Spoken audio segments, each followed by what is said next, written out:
Hi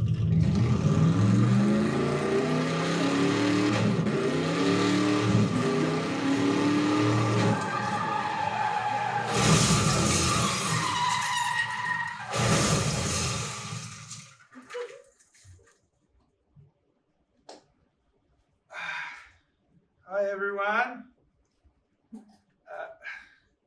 Cooper's my name, and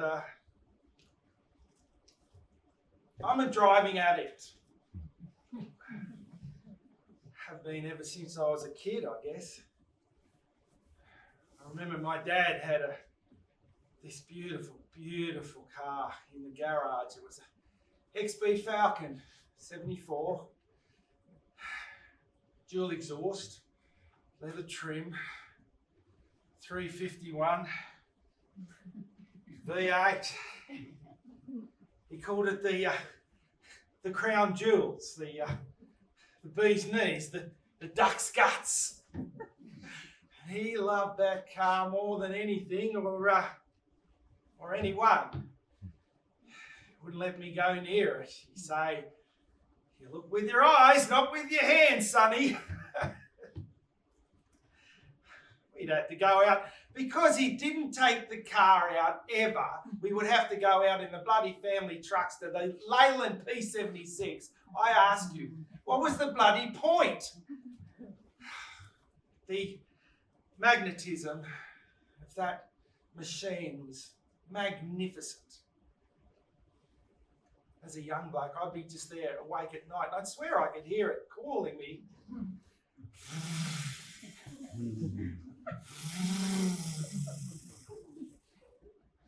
Well, it got too much, didn't it? So I tipped out in my little PJs, out to the garage, and there it was, bathed in the moonlight from outside.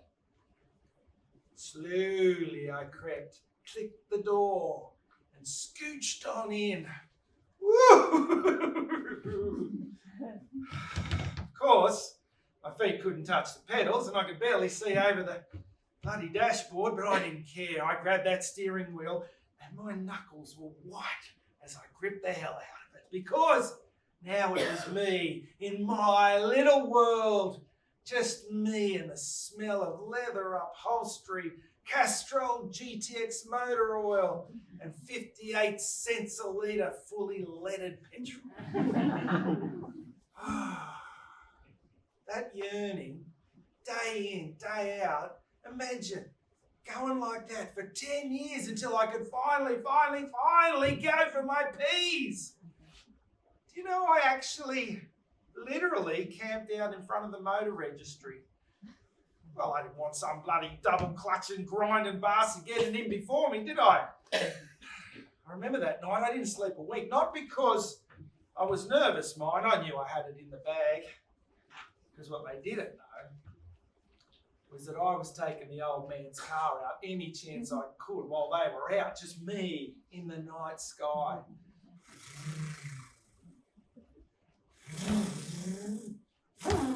Anyway.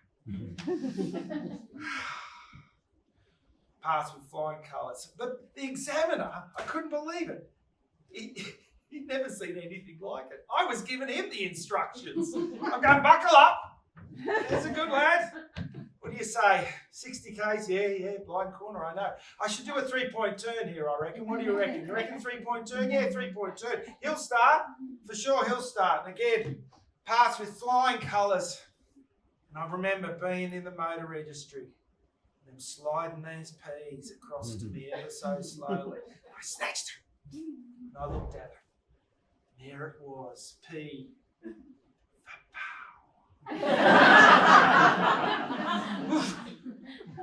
That afternoon, I went out and I got myself my very first car, Courtille, 78.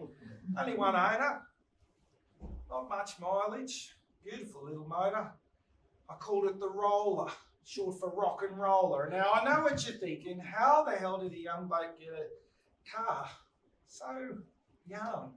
Well, I was working at the garage just down the road, and Baz, the boss, lovely bloke, but not the brightest tool in the shed. He let me work all night. Overtime, I said. And all I was doing was putting the wheels on, taking the wheels on, put the wheels on, take the wheels off, change the oil, take the oil out. All the while clocking up overtime. He had no idea. In no time, that roller was as good as mine. And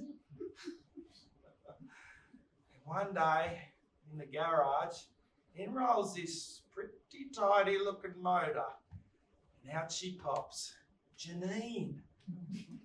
Baz the boss's daughter. And I tell you, she didn't say much. Oh, when she did, she talked about cars. I mean, she talked about talk. I don't know what was sweeter, Janine, or the fact that if I hung out with her, the old man could get me free spare parts for the rest of my life. Well, our first date was a quiet affair. Front row seats at Pit Lane at the Adelaide Grand Prix.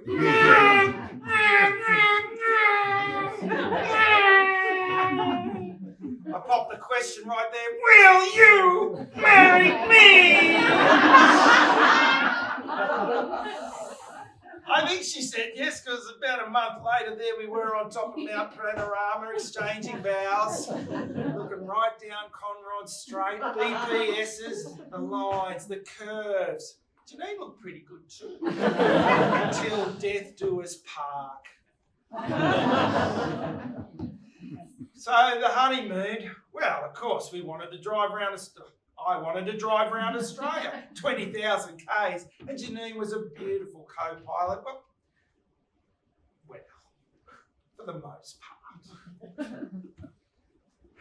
We were going along the Nullarbor. I still can't believe it. She apologised, but by then the damage was done. I was doing like a 15-hour stint. Nothing much. And she pipes up. Did you want me to have a drive? She said.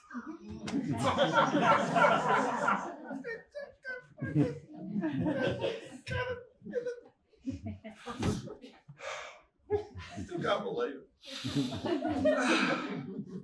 I was just getting warmed up. So we got back home. And already I started noticing, starting to tell a few little fibs, little white lies. I would say, I should go out for pizza. Yeah, I've got to go to this good one. I'll get it. No home delivery. I'll get it.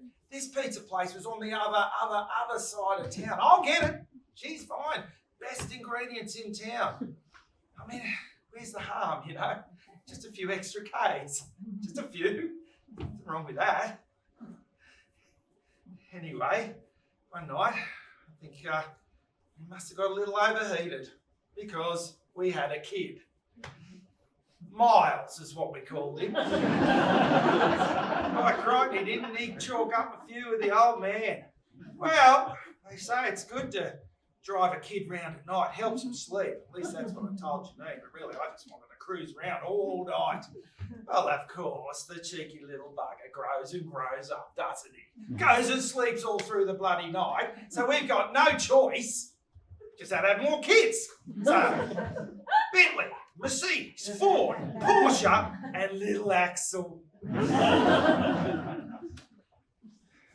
around about this time I'm starting to get the itches, the cravings, like that feeling of the steering wheel.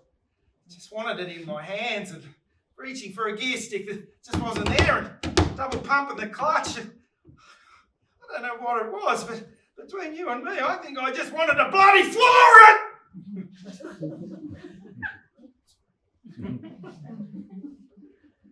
So, around about this time, Janine, she starts to raise a little bit of an eyebrow. She thinks maybe I've got another family tucked away. Far away. Really far away. Little did she know that my mistress was only 20 minutes away in the driveway. So I says, why don't we just have a reset? Going for a 100,000k service, you know what I mean? Grease and oil change and all that. I said, we should move. Pick up everyone or move. I said, there's got great houses going cheap. Way out in the boonies, way out in the suburbs there. You'll get everything, all the mod cons. I didn't let on about the 5-hour round trip commute to my work. Beautiful, mouth-watering stuff. And then it didn't happen. COVID. Me! Work from home. I don't bloody think so. Well, there was nothing else for it. I just had to quit my job. I just quit my job then and there, and I thought, what am I going to do? I know exactly what I'm going to do. I'm going to become an Uber driver, aren't I? Because an Uber driver, you can just bloody drive, and but I start getting fares, and what do you know? 15-minute drive here, 15-minute drive there, 20 minutes, nothing. Then one time, this guy, he says, pick us up. I'm an hour away. I'm going, beautiful.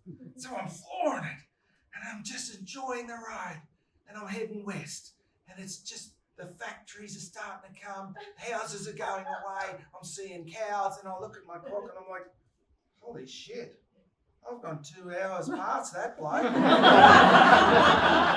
I'm just heading off into the country, and it's getting dark, and the stars are coming, and it's just me, and the car, and the steering wheel, and the bonnet, and the road, and the bonnet, and the steering wheel, and me, and the knuckles on the steering wheel, and I'm going for it, and I'm getting the white line fever, baby!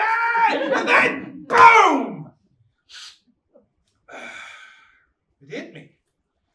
Right about the same time I hit the guardrail, I went into an abandoned wheat silo somewhere out the back of Cootamundra. I'd clearly lost control.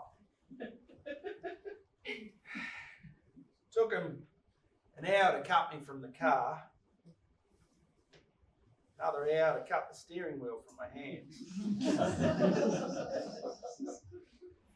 Ended up in ICU. They said the timing gear completely sheared off, the brakes were shot, and I was grinding metal on metal. They said the car was in bad shape as well. So there I was in front of the judge. She says, you got two choices, Coop. You can go to the slammer or you go to rehab. Well, there's no cars in the bloody slam river, so here I am with you lot. Driving is such a beautiful thing. But you know, when obsession takes over, it's important to find healthy avenues. Just to stay in your own lane, don't you think?